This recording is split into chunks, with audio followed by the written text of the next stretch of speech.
Ranged weapons in Terraria mostly consist of guns, bows, and other fast projectile shooting weapons. However, one ranged weapon is neither a gun nor shoots projectiles fast and is possibly the most overshadowed ranged weapon in all of Terraria, the Toxikarp. Being added in the 1.3.0.1 update, the Toxikarp can be acquired by fishing anywhere in the hard mode corruption. There is around a 0.5% drop chance for this item, of course if you aren't using any extra buffs. It shoots toxic bubbles that when come in contact with any mob gives the poison debuff. One of the cooler factors of this weapon is that there is no cost to fire it, meaning you can shoot indefinitely. So with all of this being presented, let's get into figuring out, is Toxikarp worth it?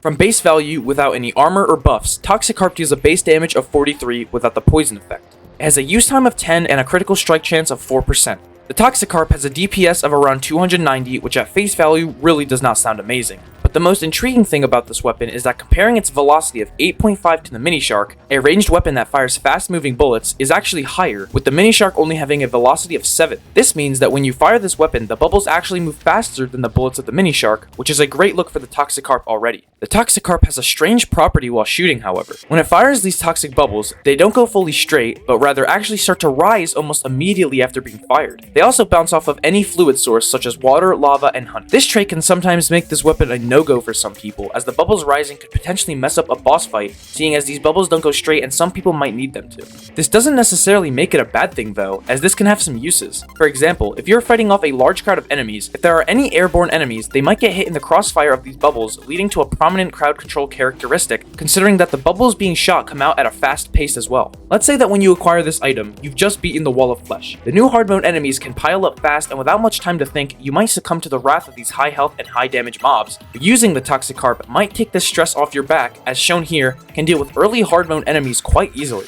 regardless of having such a low DPS. Let's head over to the underground corruption, possibly the most annoying and repetitive part of early hard mode, and see how this weapon faces off against these underground mobs.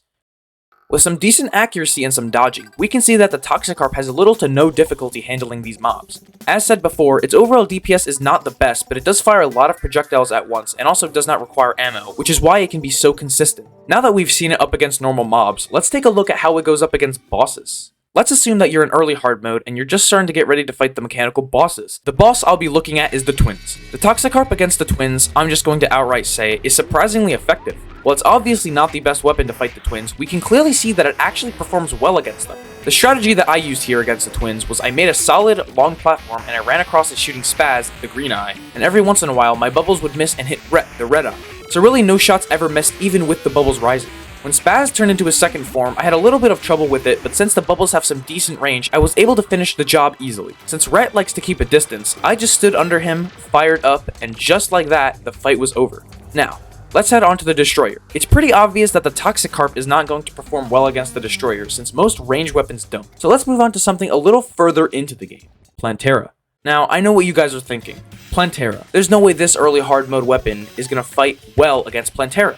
Well, as seen here, Toxikarp is dealing some decent damage. However, when I got into Plantera's second form, I could see the struggles of this weapon. When enemies are moving fast, the Toxikarp really starts to show its weakness, and I was almost able to finish the fight, but Plantera really just overwhelmed me, and I unfortunately died. I really thought that this weapon wouldn't hold up for this long, but it's actually holding up towards late game, which is incredible, considering this item can be obtained the second you enter hard mode. It's safe to say that Toxikarp faces a lot better against crowds of mobs than bosses, with its high rate of fire and rising bubbles. I do believe that if you were to get ranger armor, some ranged weapon buffs, and maybe even reforge the Toxikarp, it can become one of the most devastating weapons in your arsenal. The sheer fact that this weapon is an early hard mode item and holds up well against bosses like the twins and even somewhat of Plantera makes it 100% worth it on top of the no cost of firing.